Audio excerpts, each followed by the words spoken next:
Under stress, a different side of the INFJ comes out. No one likes to talk about the dark side of the INFJ, one of the 16 MYERS-Briggs personality types. INFJs are supposed to be gentle, thoughtful, and kind-hearted. Yes, we are those things, and so much more. Few other personality types care as deeply about humanity on a large scale as INFJs do. And perhaps no other type is better suited to start a social movement that rights a wrong. Mother Teresa, Gandhi, and Martin Luther King Jr. are thought to have been INFJs. But under stress, a different side of the INFJ comes out. Although usually private and reserved about our feelings, we're not immune to lashing out or being critical of others when we feel hurt.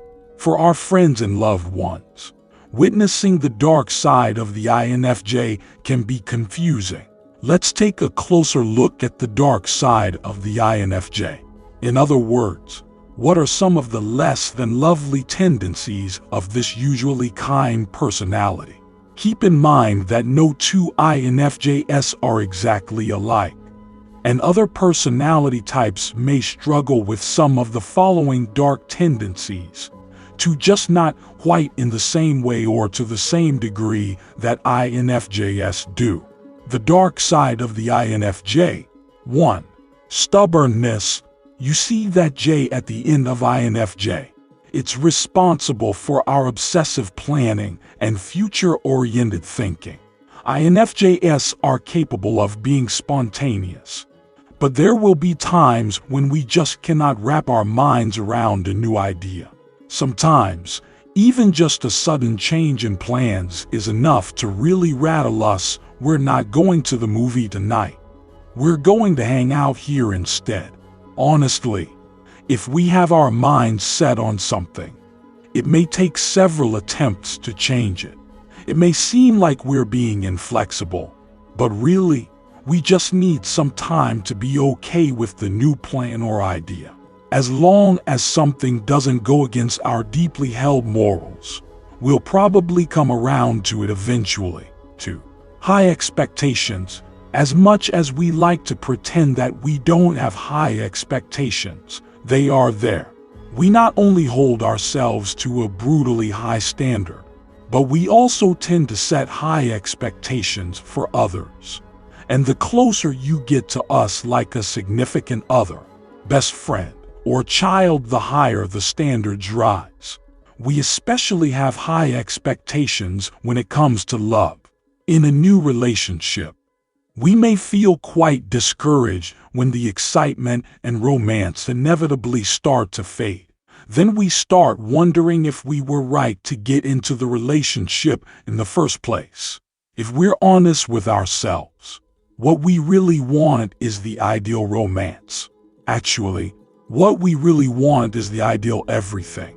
Of course, we know that no one is perfect, and neither are we. Please know that if an INFJ puts expectations on you, it means they care about you and want you to care about them. 2. 3. Moodiness. We know when to be on our best behavior, but honestly, we're often swayed by how we feel in the moment. INFJ may appear calm on the outside, even when inside, we're a bundle of intense emotions. It's usually apparent when something is bothering us, but that doesn't mean we'll want to talk about it. INFJs can be guilty of pushing people away and throwing a pity party.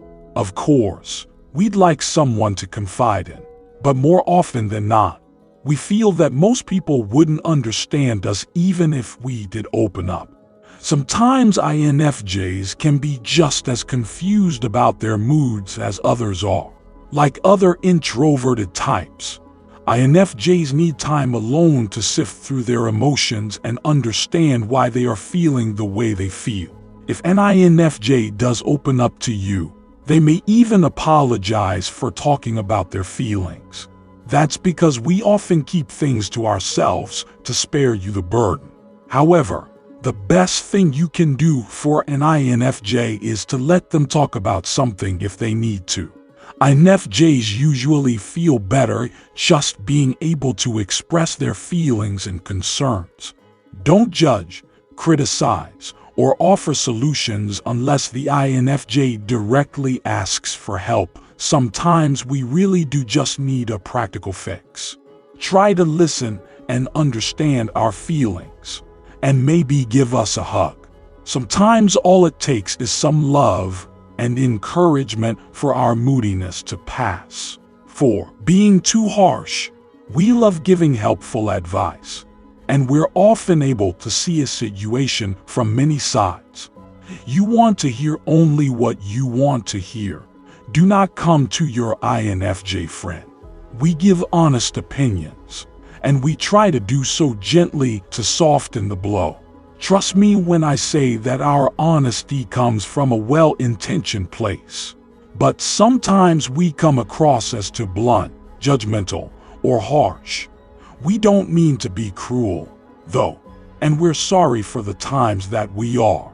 Know that if your INFJ friend is telling you something you don't want to hear, it's because they're genuinely concerned about you and want only good things for you.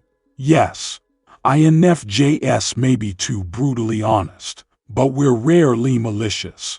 5. Bottling up negative emotions, then exploding. We're capable of adapting to the needs of others and love being a source of comfort. We will, however, lash out if we feel we are being wrong. It's usually after many minor hurts have piled up, and our patience has been exhausted. We tend to bottle up negative emotions because we'd rather keep the peace than tell someone they've hurt us. However, like any other human, we can only take so much. So eventually the powder keg of frustration blows, and it's usually nasty. INFJs can prevent this type of emotional explosion by addressing minor offenses as they happen, rather than letting hurt simmer and grow. 6. Abruptly cutting people out of our life. Have you heard of the notorious INFJ door slam? It's when an INFJ cuts you out of their life because they are extremely hurt. They're not doing this because they hate you. Rather, it's because they've decided they can no longer deal with the emotional pain you cause them. Remember that INFJs tend to be quite sensitive and emotional. If an INFJ slams the door on you, they may suddenly stop all communication with you.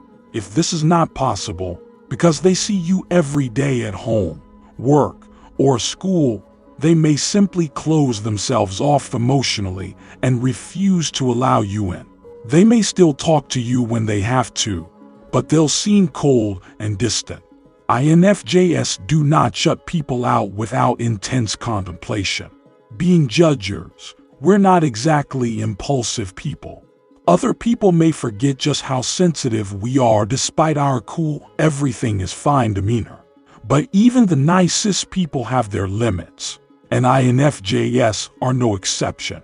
Often, INFJs are right to slam the door, and people who emotionally abused, deceived, or took advantage of the INFJ should be kept out. However, sometimes INFJs are too quick to door slam. Sometimes they let little hurts build up C5, then explode by shutting people out. In this case, the other person may not even know what they did wrong because the INFJ didn't let on that they were hurting. Dear INFJ, it's not easy being a deeply feeling person in this sometimes harsh world. We may have our dark side, but we are also capable of incredible love, kindness, and empathy. And most days, that beautiful side of us wins out.